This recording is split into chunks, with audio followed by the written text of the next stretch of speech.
So I'm here with the fantastic producer Dorli Muhr from Carnuntum in Austria, and thank you so much for being here in Copenhagen with us today. And we've been visiting a few restaurants during the past days, and I'd really love you to tell our customers on social media also a little bit about yourself and your philosophy into winemaking. Mm-hmm.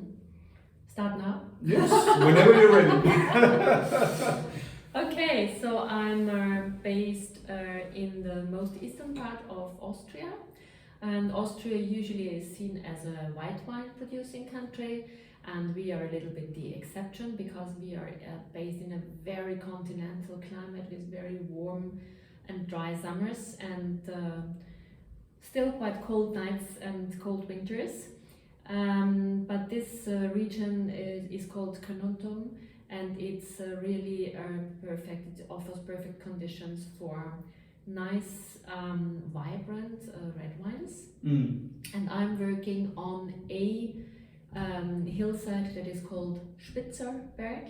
Spitzerberg, and it's pure limestone, dropped there by the sea. And so the conditions are quite exceptional.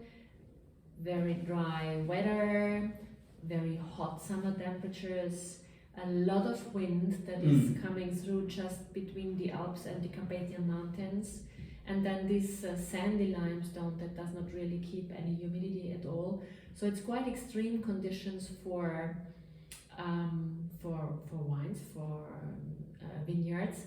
And therefore the wines are also quite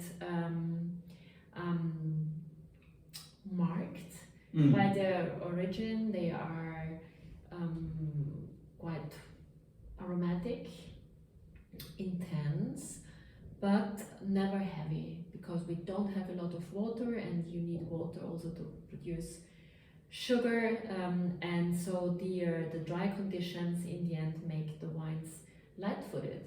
So it is intense red wines, but without a lot of alcohol, and this is maybe a quite special position. It gives a fantastic mix actually, because you have the acidity, you have the fruitiness, and you still have so much elegance in the wines. And like you say, they never become heavy, they never become alcoholic. They're just very pure and fruity and quite racy wines actually. So all of your wines basically, they are Blaufränkisch based, no new oak, so also there nothing to overpower the freshness of the grape or the terroir. So it's just.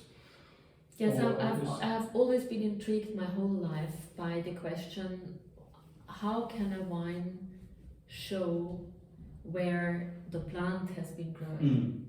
And so I now work on about 12 hectares on the Spitzerberg, and my challenge is, or my intention is, to show in every wine, if possible, the exact location where it comes from. And so I'm enthusiastic about doing different vineyard bottlings that are, the whole making is identical. And the difference is really just the terroir where it has been growing, and this is really exciting. And so it is very important that we do not interfere too much in the cellar, and we do not do any different things with the one or the other wines, some more new oak or this and more pumping over. So it's just a very decent winemaking, very old-fashioned actually. And the same for all the wines, whether it is the regional wine or the village or the single vineyards, it's all the same winemaking. It's all old oak, and it's all bottled without filtration after like 2 years. So it is exciting to see the differences, and it's not by the winemaking, but actually really by the vineyards. It all comes from the terroir. And I can really sign to that. It's also what the restaurants have been saying, that it's impressive that you got the same winemaking and everything, but you've got these massive differences in taste, in tannin, in acidity, and fruit forwardness. So it's very impressive. And then this year you throw this into the mix. This is like what is this? This is not Blaufränkisch. No, it's not Blaufränkisch. It's a Zweigelt, which is an Austrian grape that is a little bit the contrary of Blaufränkisch. It is approachable in a very young age. It has very soft tannins. It is lower in acidity. So everything is in that grape is made for drinking it young and as a pleasure.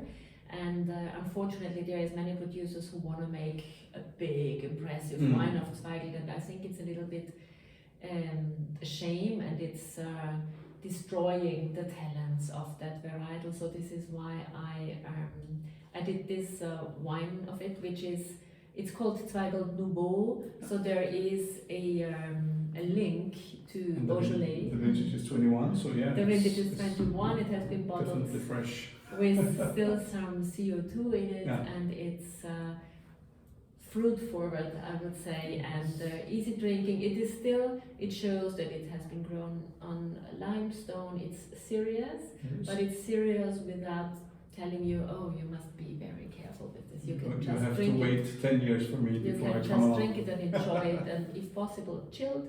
Yeah. And with some food or without. Anyhow, it's just refreshing. It is very refreshing. So I really recommend the wines and for all their differences, and yeah, it's amazing. It's great having you here.